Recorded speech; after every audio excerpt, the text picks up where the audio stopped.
Hello.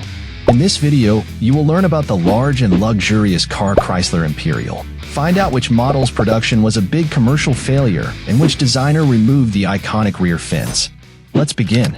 From 1926 to 1934, Imperial Series E80-80L Series CG were produced. Engines were installed from 288.6 to 384 cubic inches, with a capacity of up to 92 kilowatts. From 1934 to 1937, the Chrysler Imperial Airflow was produced. It was the first serial American full-size car that used a streamlined shape to reduce air resistance.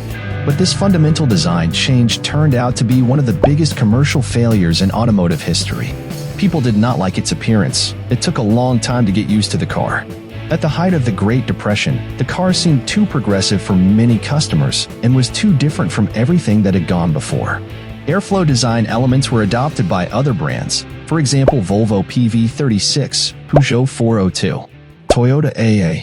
From 1937, following the era of airflow models, the first traditional Chrysler Imperials were created. In 1939, the C23 series model was produced, where the headlights were now integrated into the wings. The Imperial Series C23's radiator grille featured a waterfall design with vertical, narrow chrome bars. In recent years, until 1955, the Chrysler Imperial Series C27, C30, C40, C53, C64 were produced.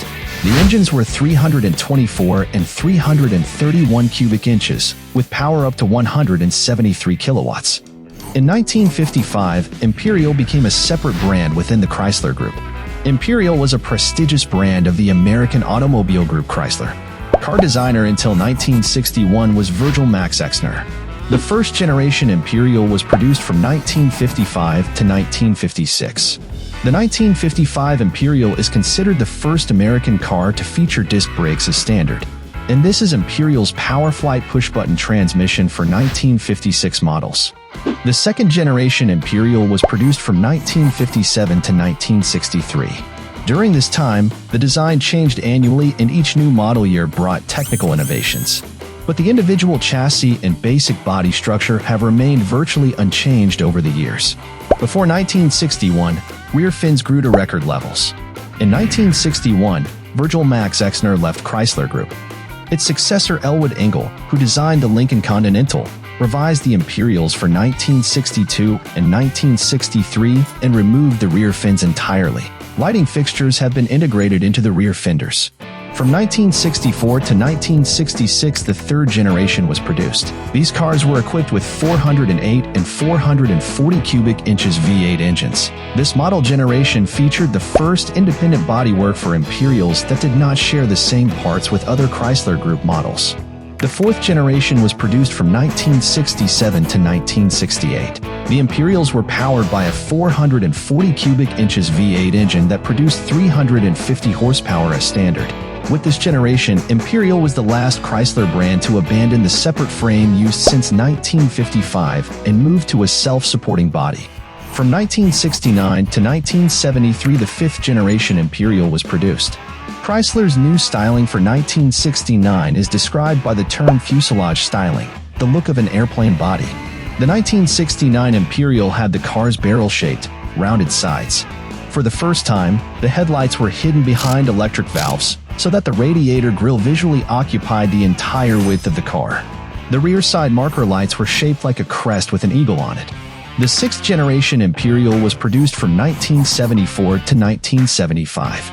The new model was technically fully consistent with the Chrysler New Yorker. The Imperial's headlights were hidden behind a cover painted to match the car's color. The Imperial featured standard equipment with 4 disc brakes and an electronic ignition system. Chrysler discontinued the Imperial brand at the end of the 1975 model year. The Imperial brand was revived between the 1981 and 1983 model years with a 2-door coupe that was based on the second-generation Chrysler Cordoba platform. The car was originally developed under the La Scala project name. It was only shortly before the market launch that Chrysler management decided to revive the Imperial name. The Imperial, based on the J platform, was a personal luxury car coupe. The car was equipped with a 318 cubic inch Chrysler V8 engine. The exclusive coupe caused a stir with its unusual design, but was an economic failure.